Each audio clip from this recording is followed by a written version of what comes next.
भरतपुर गांव में शाम के 7 बजने को थे।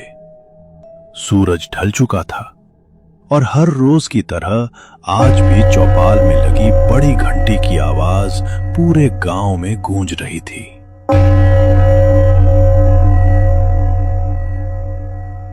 ये घंटी चेतावनी थी। 7 बजे के बाद कोई घर से बाहर नहीं रहेगा। 7 बजने वाले हैं, अपने अपने घरों की तरफ बढ़ते रहो। 7 बजने वाले हैं, अपने अपने घरों की तरफ बढ़ते रहो। हेलो जी प्रताप सिंह साहब। गोपाल, 7 बजने वाले हैं, सब लोग घर गए या नहीं? जी प्रताप सिंह साहब, लगभग सब चले ही गए। लगभग? तू जानता है ना 7 बजे के बाद क्या होता है। फौरन घर भेज सबको। जी प्रताप सिंह साहब, कल मिलते हैं। ठीक है। तू भी जल्द घर चले जा। अर्जुन। हाँ पापा। 7 बजने वाले हैं, जाओ जाके सारे खिड़की दरवाजे बंद कर दो। हाँ पापा। 7 बजने वाले हैं, अपने अपने घरों की तरफ बढ़ते रहो। गांव के बाजार में जमुना काकी अपनी चाय की दुकान बंद कर रही थी। तभी भीमराज आ धमका। अरे काकी, चाय तो पिला दे। अरे बावड़े, घंटी की आवाज ना सुनी के तने? 7 बजन को है, जल्दी से घर निकल वरना। अरे बुढ़िया, तू बहुत सोचती है। ये सब बस फालतू की बातें हैं, इतना दिमाग मत लगाया कर। बेटे भीमराज, थारे से बहस करने का समय ना है हमारे पास। बेहतर होगा कि 7 बजने से पहले तू अपने घर पहुंच जा, क्योंकि अगर रास्ते में वो मिल रहे ना तो दोबारा यहाँ मत आइयो। क्यों? क्योंकि मैं दरवाजा ना खोलूंगी, समझ गया? जा यहाँ से अब। हाँ, जाता हूँ।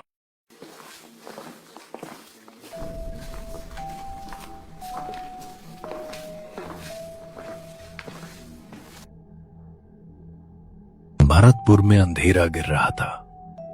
चौपाल की घंटी की आखिरी गूंज अभी भी गलियों में थी।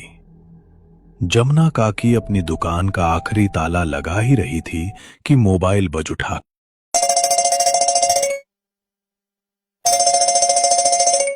हाँ बोलो प्रताप सिंह साहब।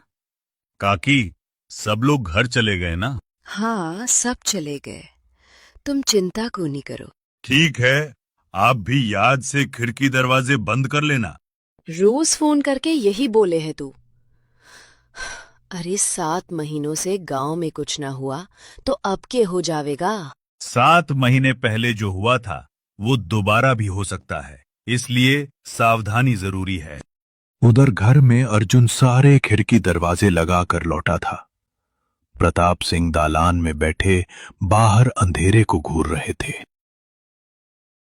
पापा, सारे खिड़की दरवाजे लगा दिए। और पर्दे लगाए? पर्दे क्यों? खिड़कियां लगा तो दी है, और वैसे भी वो लोग तो तभी अंदर आ सकते हैं ना जब उन्हें अंदर बुलाया जाए। तो फिर। अर्जुन, होश में हो? क्या बोल रहे हो? प्रताप सिंह की आवाज में गुस्सा कम, डर ज्यादा था। अर्जुन सकपका गया। अरे हम पर्दे उनसे छिपने के लिए थोड़ी लगाते हैं, बल्कि इसलिए लगाते हैं ताकि हम उन्हें न देख सकें, उनसे बात न कर सके और उनके बहकावे में ना आ सके। ऐसी गलती बहुत से लोगों ने की थी। उनके साथ क्या हुआ ये पूरा भरतपुर जानता है। इसीलिए अच्छा होगा कि हम वो गलतियां न दोहराएं। पापा, क्या मम्मी के साथ भी ऐसा ही कुछ हुआ था? क्या? वो भी? 7 बज गए हैं।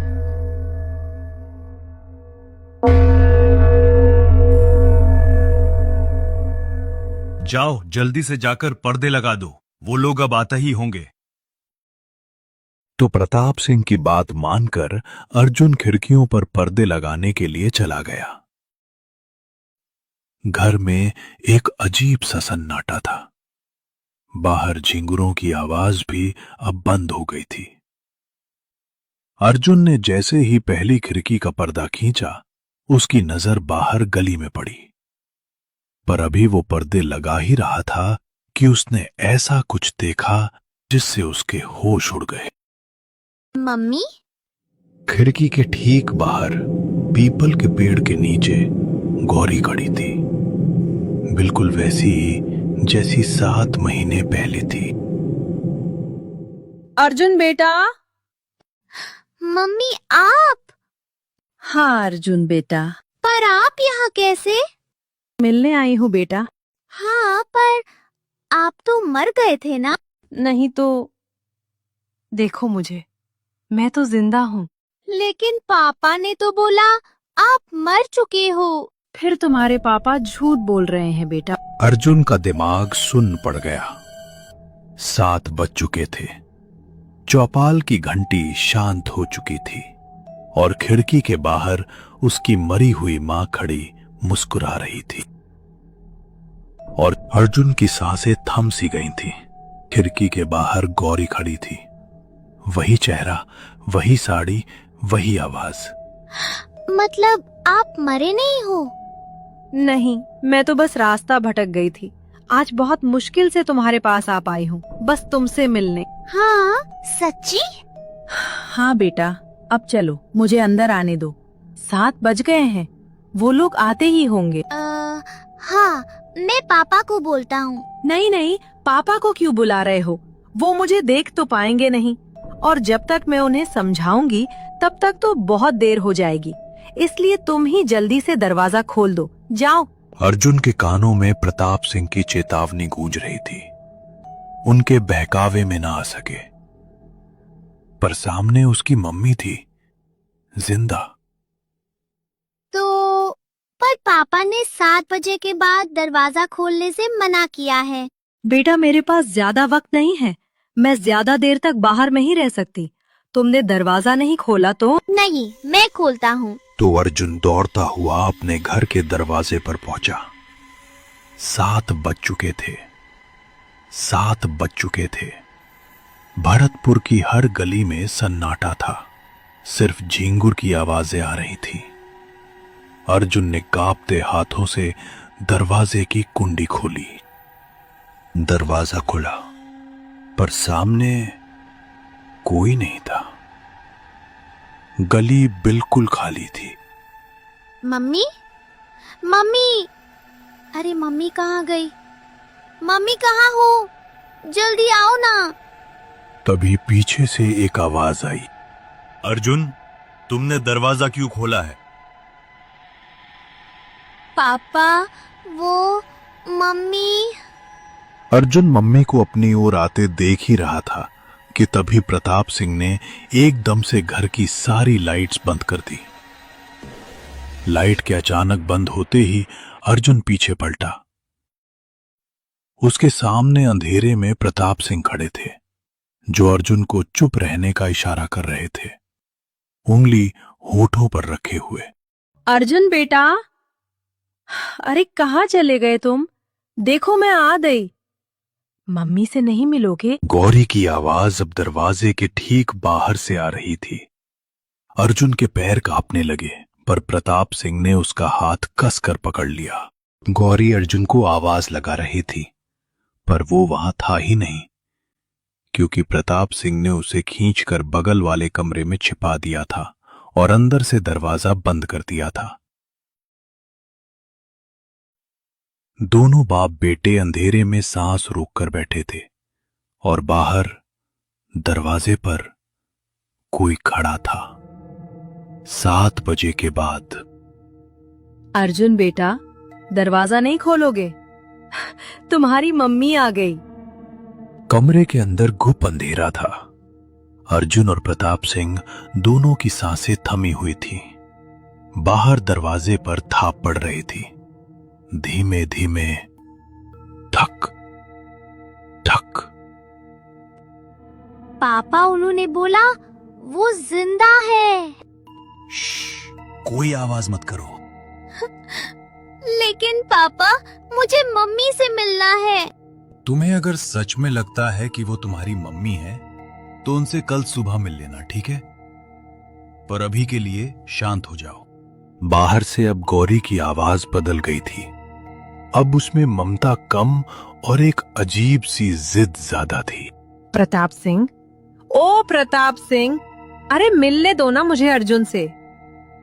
कब तक झूठ बोलोगे उससे कि मैं मर चुकी हूँ? बेटा बिल्कुल भी ध्यान मत दो और आंख बंद करके सो जाओ। पर पापा मम्मी ये क्या बोल रही है? शांत रहो अर्जुन, कल सुबह मैं तुम्हें सब समझा दूंगा, पर अभी के लिए चुपचाप आंखें बंद करो और सो जाओ। बाहर से थाप अब तेज हो गई थी।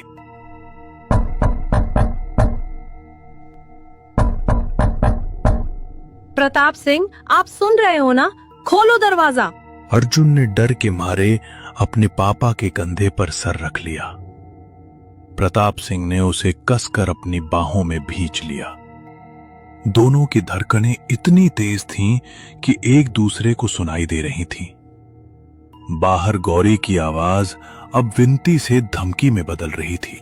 आखिरी बार बोल रही हूँ प्रताप सिंह, खोल दे दरवाजा, वरना। फिर अचानक सन्नाटा, थाप बंद, आवाज बंद, जैसे कोई था ही नहीं। पूरी रात प्रताप सिंह सोए नहीं। अर्जुन कब उनके कंधे पर सो गया पता ही ना चला। सुबह की पहली किरण खिड़की के पर्दों से छन कर आई, तब जाकर प्रताप सिंह ने राहत की सांस ली। अर्जुन उठ जाओ, सुबह हो गई है। हाँ, सुबह हो गई तो मम्मी से मिल सकते हैं ना आप? आओ मेरे साथ, तुम्हें तुम्हारी मम्मी से मिलाता हूँ।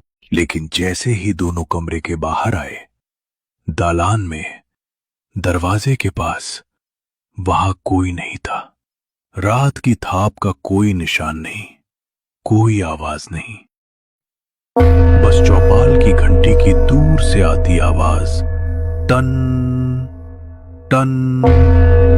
ये सुबह 6 बजे की घंटी थी, मतलब रात का पहर खत्म। मम्मी कहाँ गई? मैंने कहा था ना कि वो तुम्हारी मम्मी नहीं थी।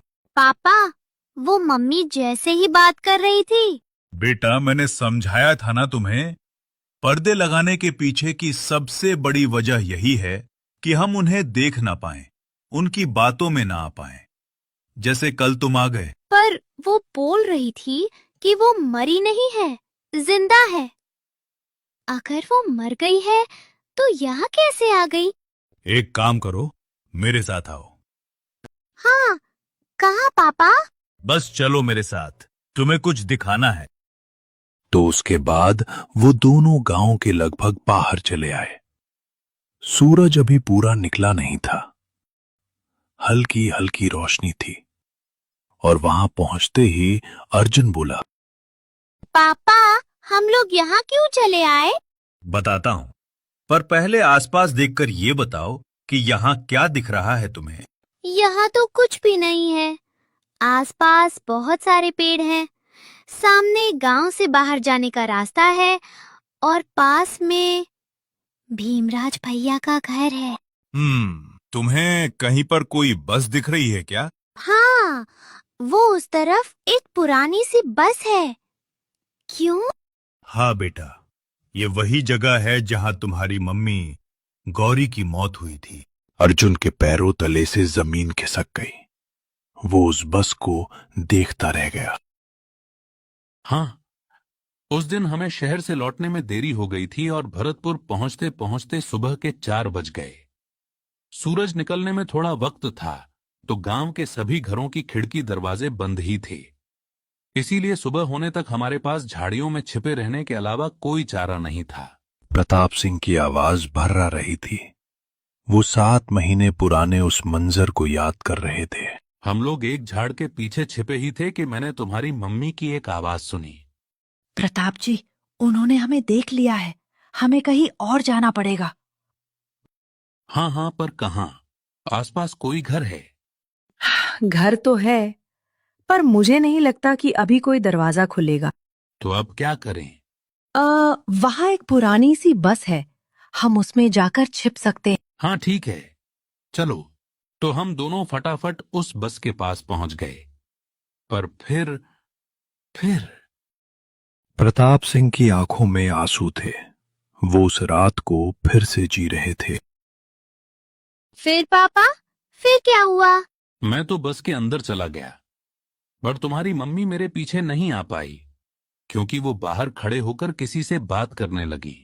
क्या हुआ बेटा, क्यों रो रहे हो? आंटी, मुझे बहुत डर लग रहा है। मैं बाहर छूट गया हूँ। मेरा घर बहुत दूर है। अरे बेटा रो मत, एक काम करो, मेरे पास आओ, हम लोग इस बस में छिप जाएंगे, फिर वो लोग हमें नहीं ढूंढ पाएंगे। सच में आंटी, कोई नहीं ढूंढ पाएगा? हाँ हाँ, पक्का कोई नहीं ढूंढ पाएगा। आ जाओ।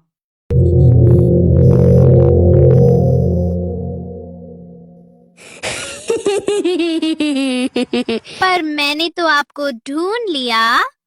मैं गौरी को बचाने के लिए बस के बाहर जाने लगा, पर तब तक बहुत देर हो चुकी थी। बस को उन लोगों ने चारों तरफ से घेर लिया था। किन लोगों ने पापा? वो लोग जो 7 बजे के बाद भरतपुर में निकलते हैं। सुबह की रोशनी अब तेज हो रही थी, पर उस पुरानी बस के पास खड़े प्रताप सिंह और अर्जुन के चारों तरफ जैसे अब भी उस रात का अंधेरा पसरा था। प्रताप सिंह की आवाज में दर्द था। बस को उन लोगों ने चारों तरफ से घेर लिया था। हेलो अंकल, बाहर आओ ना, खेलो हमारे साथ। प्रताप सिंह ने अर्जुन को देखा। अर्जुन की आंखें फटी की फटी रह गई। और शायद मुझे देखकर हंसे जा रहे थे। उन आवाजों को सुन मैं इतना घबरा गया कि अपनी जगह से हिल भी ना पाया। फिर पापा, फिर क्या हुआ? पर थोड़ी ही देर बाद वो आवाजें आनी बंद हो गईं और गांव के लोगों की आवाज सुनाई देने लगी। मैं समझ गया था कि सुबह हो चुकी थी। तो मैं बस के बाहर निकलकर तुम्हारी मम्मी को आवाज लगाने लगा, गौरी, गौरी। पर वहां अब कोई नहीं था।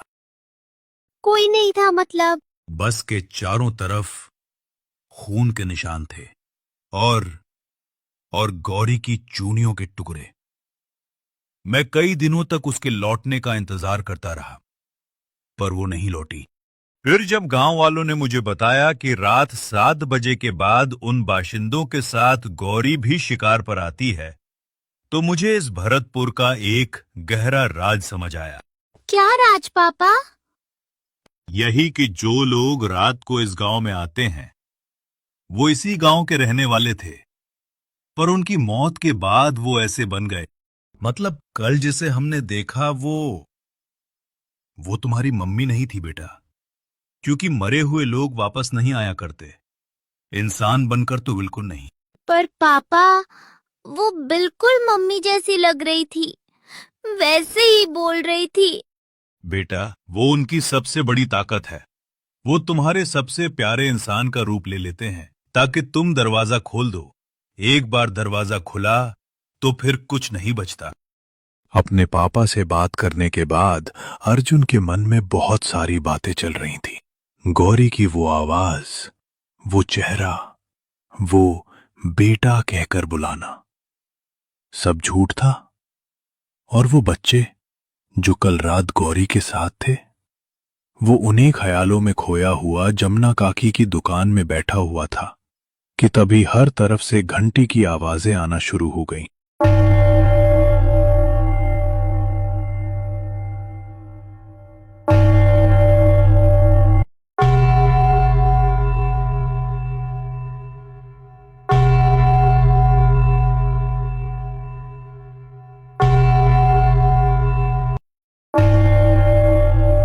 सात बजने वाला है। अपने अपने घरों की तरफ बढ़ते रहो। चलो चलो, घंटा बज गया। निकलो अपने अपने घरों को।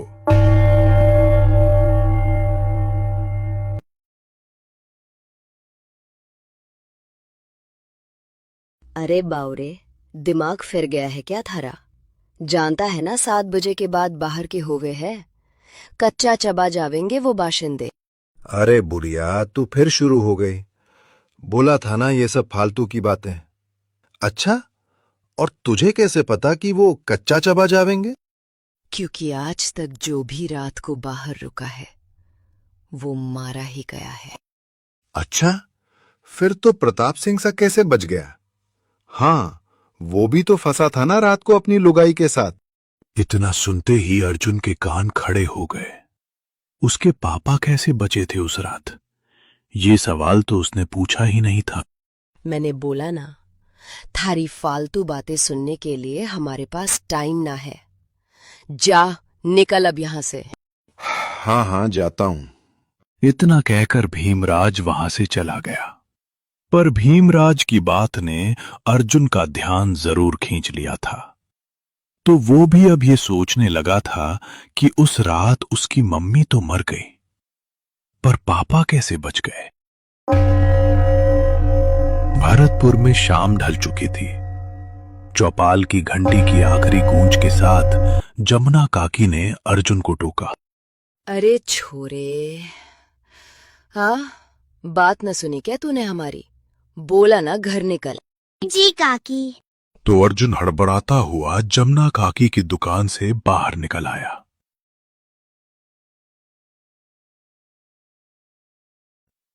वो घर के लिए निकलने ही वाला था कि उसके मन में एक और ख्याल आया। भीमराज ने कहा था, तब प्रताप सिंह सा कैसे बच गया? अर्जुन ने पलट कर देखा। भीमराज गली के मोड़ पर मुड़ रहा था।